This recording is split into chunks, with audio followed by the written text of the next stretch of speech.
अस्सलाम वालेकुम, मेरा नाम हम्माद अली है। कल रात से अब तक की जो डेवलपमेंट रही रात भर या आने वाले दिन की जो अपडेट्स हैं उनसे आप लोगों को मुत्तला करता हूँ। आज बुध का दिन है, पाकिस्तान में सुबह 8 बजे हैं, 21 फरवरी है।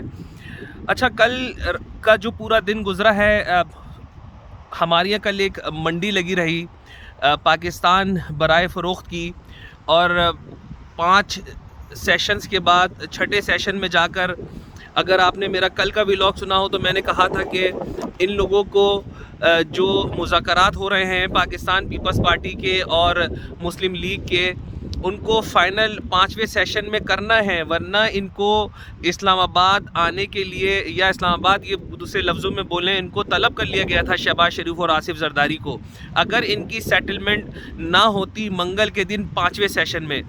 तो ये जो पाकिस्तान बराए फ़रोख्त की जो मंडी लगी हुई थी, कल जाकर ये सेटल हुई है। और पाकिस्तान किस तरह बिका है ये मैं आपको बताता हूँ।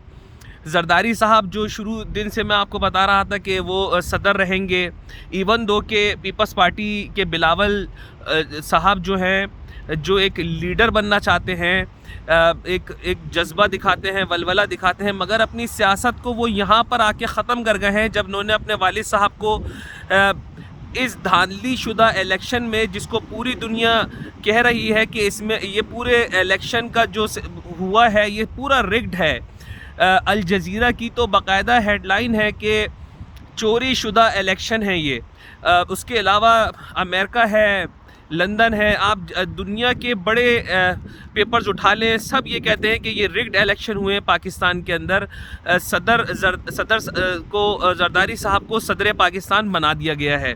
तो मेरा अपना ज़ाती ख़्याल है कि यहाँ पर नवाज़ शरीफ और पीपल्स पार्टी ने अपनी आने वाले वक्त में अपनी सियासत को ख़त्म किया है, क्योंकि ये पाकिस्तान जो इस टाइम नौजवानों का पाकिस्तान है, हर साल वोटों की तादाद बढ़ रही है, वो ये सारी ड्रामेबाजी देख रहे हैं जो पिछले 30-35 सालों से पाकिस्तान पीपल्स पार्टी और पाकिस्तान मुस्लिम लीग कर रही है।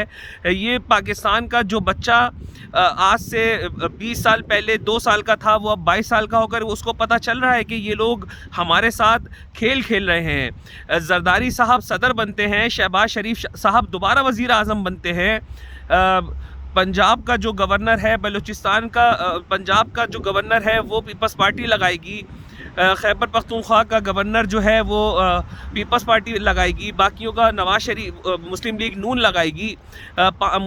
MQM जो पाकिस्तान है उसको 5 सीटें दी जाए, 5 वजारतें दी जाएंगी, एक मुशीर दिया जाएगा। तो ये जो नई नस्ल है ये सब देख रही है कि ये खाली ये कोई सियासत नहीं है, कोई मंशूर नहीं है। पाकिस्तान की आवाम जल रही है, भूख से मर रही है, इन लोगों को कोई फ़र्क नहीं पड़ता, इनको वजारतें चाहिए। मैंने कल भी ये कहा कि ये जितना कुछ कर लें कि हमें वजारतें नहीं लेनी, हमें ओहदे नहीं लेने। आप देखिए पीपल्स पार्टी मुसलसल कह रही है कि हमें वजारतें नहीं चाहिए, मगर सारी आइनी ओहदे पीपल्स पार्टी ने लिए हैं, जिसके अंदर सबसे ज़्यादा प्रोटोकॉल होते हैं। चेयरमैन सेनेट मुस्लिम लीग नून ने ले लिया है, स्पीकर पीपल्स पार्टी ने ले लिया है, सारे कमेटियों की सदारत पीपल्स पार्टी लेगी, गवर्नर अपने पीपल्स पार्टी लगा रही है। तो आपको और क्या चाहिए? सारा पैसा तो यही वजारतें आपको ओहदे बना कर देते हैं, प्रोटोकॉल आपको इसमें मिलते हैं, लोग आपको पर्स आपको इसमें मिलते हैं। वजारतें तो और रिस्पॉन्सिबिलिटी वाला काम हो जाता है, जो सेंटर में वजारत बनाता है, जो वज़ीर आज़म होता है, उसके ज़िम्मे तो और काम होते हैं, दुनिया को डील करना पड़ता है, पैसे ला कर देना पड़ते हैं मुल्क को। तो ये तो सारा शहबाज शरीफ के ऊपर थोप दिया गया है। अब आप देखें ये कितना अरसा ये ड्रामेबाजी चलती है, ये कब तक पाकिस्तान को नोचते हैं।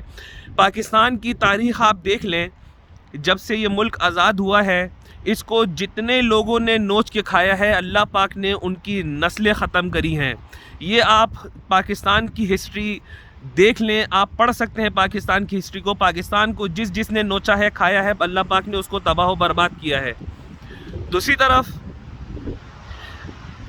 कल जो सुप्रीम कोर्ट के अंदर काजी फ़ायज़ ईसा साहब हैं, वो भुट्टो को जो फांसी दी गई थी जुल्फ़िकार भुट्टो को, उसका केस खोल के बैठे हैं और ये फरमा रहे थे कि کہ ہمارے فیصلے سے دکھی جو دل ہیں وہ مندمل ہوں گے، جو پھانسی جو مارشاء اللہ لگاتے ہیں وہ ادارے نہیں لگاتے، وہ افراد لگاتے ہیں۔ دوسری طرف میرا ماننا یہ ہے قاضی صاحب کہ یہ جو کیس قاضی صاحب لے کر بیٹھے ہیں، مطلب اس سے کتنے لوگوں کا پیٹ بھرے گا۔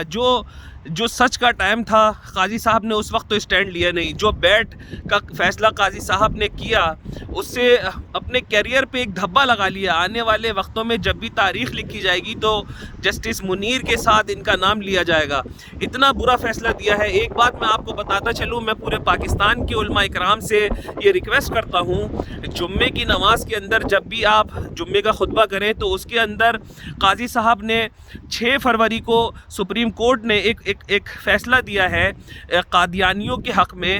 ان کا پچھلے کچھ سالوں پہلے ایک پرنٹنگ پریس پکڑا گیا تھا جہاں پر قرآن مجید جو ہے وہ قادیانی جو ہے وہ اپنی منشا سے اس کا ترجمہ اور تشریح کر رہے تھے۔ تو قاضی صاحب نے 6 فروری کو جب پوری قوم الیکشن کے اندر بزی تھی، مصروف تھی، الیکشن کیمپین کر رہے تھے، تو قاضی صاحب نے قادیانیوں کے حق میں ایک فیصلہ دیا ہے اور یہ کہا ہے کہ قادیانیوں کو بھی دوسرے فرقوں کی طرح اس ملک میں عبادت کرنے کی اجازت ہے، اپنی اشاعت کرنے کی اجازت ہے۔ اس کا مطلب یہ ہے کہ اب قادیانی اپنی مرضی کا قرآن پاکستان میں چھاپ سکیں گے۔ تو دیکھیں بہت سارے لوگوں کو جو یوٹیوب دیکھتے ہیں، فیس بک سنتے ہیں، میری ان سے ریکویسٹ ہے کہ آپ اس پر اپنا احتجاج جو ہے وہ ریکارڈ کروائیں۔